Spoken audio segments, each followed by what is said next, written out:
John. Well, let's all say John's influences. Yeah. Well, John doesn't practice. He doesn't actually have any influences. John, he likes to play stuff that complements Jackson a lot. Like he doesn't usually go out of his way to like do a cool bass line and stuff. But he can make up some really cool, like it's more like jazzy almost. It really does. Some of the stuff does remind me of the guy from Between the Buried and Me. How they have like really metal music, but then he'll just all of a sudden have like a really jazzy. So it's nice on the CD. John made up a couple of cool things, and it's no music, just bass. So I like that. So when you get the CD, crank up the bass and listen to it, and you'll discover some very, very nice things. Yeah. I like Protest. I like more melodic stuff though, like Protest the Hero and Between the Buried and Me and stuff like that. But like obviously, our music's nowhere close to that level. But that's probably my main influences. Yeah, just like it's heavy but still melodic. And God, for singing, I don't know. I like so many different types of music that really I've always sang what I think will go well with what Jackson made. Like we used to have a lot more like funky, like really they sounded very like Rage Against the Machine. So I sang a little more funky and I guess but now I don't know. It's funny because I've been I like Protest the Hero too, but I've always really disliked the guy's voice. Like I love that. Don't say things like that. Listen, and I've just not liked his voice. I'm always like, I don't like it. And I listen to everything that I write, and I realize that like he is my main influence. Like, what's his name from that band?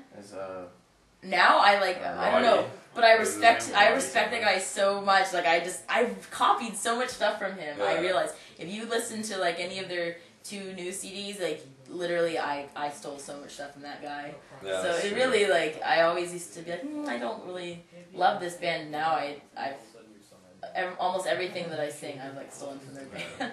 And I just played drums, so I mean that kind of speaks for itself. But your electric drums. I first left like I've always loved like hip hop and stuff like that, and so I went out and bought a sampler pad, and ever since then I've kind of been like sneaking in like electric drum noises into songs and stuff. And we actually have a song that uses like all electric drums and like synth, and it's kind of like a hip hop sounding track, and so that's like a little bit of influence. And then Jackson's got me started listening to like more like metal and stuff like that. So you really like Lamb of I try God. to like mix it up. I really like the drummer from Lamb of God. I have 2 favorite drummers. Drummer from Lamb of God, Chris Adler, and then Questlove from the hip hop group The Roots.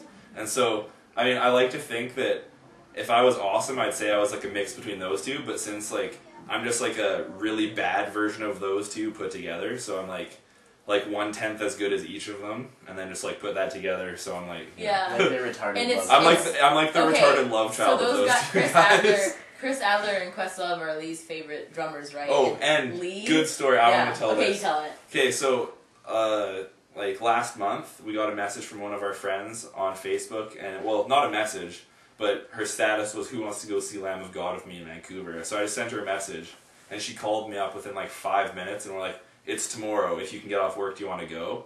And I'm like, yes. We had wanted to go, but we were like, we can't go because we're in school. Yeah, but then we said, screw it to school. So we got tickets to see Lamb of God. When we find out like all the details about going to Lamb of God, we find out on the same day at UBC they have like an outdoor concert with The Roots. So it's like my 2 favorite drummers in the world, and I got to see them both in one day. Half a mile away from each other. And it was like, see The Roots, walk over, see Lamb of God, and that was like one of the coolest days I've ever had. So that's a fun little story. Yeah.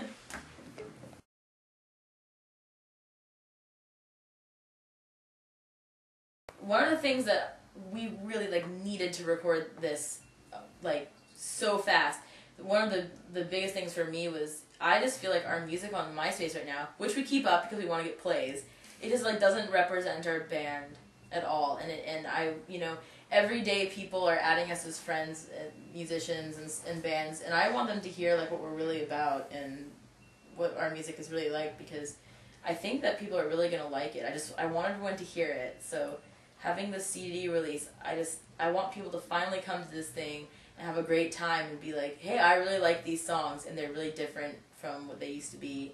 And I just think that our music's really different than other bands' music, and I just like the CD, people are gonna hear it, and I'm like, that's what I'm so excited. Yeah, I'm just like, I really just wanted to make it so that I could make a CD, show my friends, and have them be like, hey, this is awesome. And because I like our music, and I just want other people to like it as much as I like it, and if that happens, I'll be really pumped. Yeah. And that's pretty much like the goal. What about you? I just hate all our old recordings. Yeah, He just hates on our old every stuff.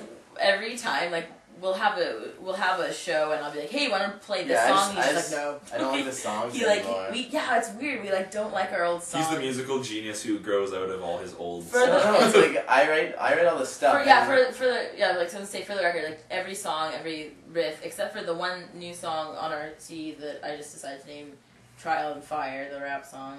They call it the rap song because it has like a hip hop beat. Every other song, he totally came up with the whole thing. Yeah, and just my abilities has changed so much too. Like the stuff that I wrote like a year ago was so much crappier. I don't even like playing it. Like it feels like an insult to myself. Still think it's good though. That's the thing. No, he thinks it sucks. I totally understand what he means. Like I hate our old recordings. Like I mean I think they still sound good. Like because Ben made them and stuff. It's not bad. Now I wish John was here because me and John are always together on this. We like our love old stuff. It sounds good. While these two just like hate our old songs. It sounds good, but like, if it was a different band. Like if I was to show someone our band for the first time and they heard our old stuff as opposed to our new stuff, I'd be so sad because tonight we're gonna I'm gonna take those songs off MySpace tonight and put this one up. The reason that we haven't just taken our old songs off so no one gets the wrong idea about us or whatever is that we're not the number one Unicron on MySpace. Oh yeah. And so we keep getting plays. So there's one other Unicron ahead of us. He's from Japan. He's like a rapper. Yeah, it's like a DJ or something, and like. But the only thing is, he hasn't even been on MySpace in so we're long. Catching up to we'll slow it with everyone else's help. If people come and give us plays and put our new songs on help there, us be the number one Unicron on MySpace. That's really our main goal. Yeah. Number one Unicron on MySpace. Honestly, like our show is gonna be really good. Like there's gonna be something for everybody there. Even if honestly, if our friends and fans that come, like even if they're not huge fans of our music, they're gonna love our show because first of all, it's like in a big theater, so we're like up on a big stage and it has great sound, and then we have Jackson's metal band Capsid, which you guys are gonna flip out when you see them. It's like their debut show. Like we probably won't be called Capsid. They're probably gonna change their name. We'll probably change it before the thing. Well, yeah, all the posters will say Capsid. You're gonna flip out, and everyone loves Apparatus Theory. Everybody loves On Call Heroes, and everybody loves The Perfect Trend. And I think everyone that comes is just gonna have like the best time. It's gonna be so good. I have another gift. Any fan who buys any form of merchandise from our band will receive a deep and sensual bear hug from me. I will double that offer and offer a hug from me too. Yeah. I'll even change my shirt so I won't be sweaty. Twice as deep, twice as sensual. If you buy two things, we'll hug you one from the front and one from the back. Yeah. A nice big double hug. Yeah, and another thing, and I don't mean to complain. And other than that, I don't mean to complain about. I don't mean this like in a bad way, but like we've never put on our own show before, so and we've never like, given a band initiative to like have us go not first because we don't really have many fans. So like, it's true. No we don't really, and so we always play first for like 20 minutes, and like there's like 5 people there. So, like, I'm excited. I think everyone's going to be really, like, it's going to be cool. We're going to be going last, finally. And I think people are going to be really happy with, there's more energy and stuff. I think we're going to play better because when you're the first band, no offense, because your band's going first, Captain. You're going to suck. It's just, it's different energy. So, like, I think that everyone's going to really like that, too. We're going to get the energy going, though. Yeah, we're going to get it crunk. I don't win either way. I get playing an opening. Yeah, so T-shirts, new CDs, a sweet show, and double bear hugs. Made too. Yeah, we're also thinking, I don't know, we should get some feedback on this, but if we got like pencils that have like Unicron on the side, and it says kids Unicron, can just, like, use them in school. Unicron erased my face off, and then you draw your face. That's just like one of my lifelong goals is to have Unicron pencils. So we'll see if we can work that in time for the show. I'm not gonna promise anything though. Yeah.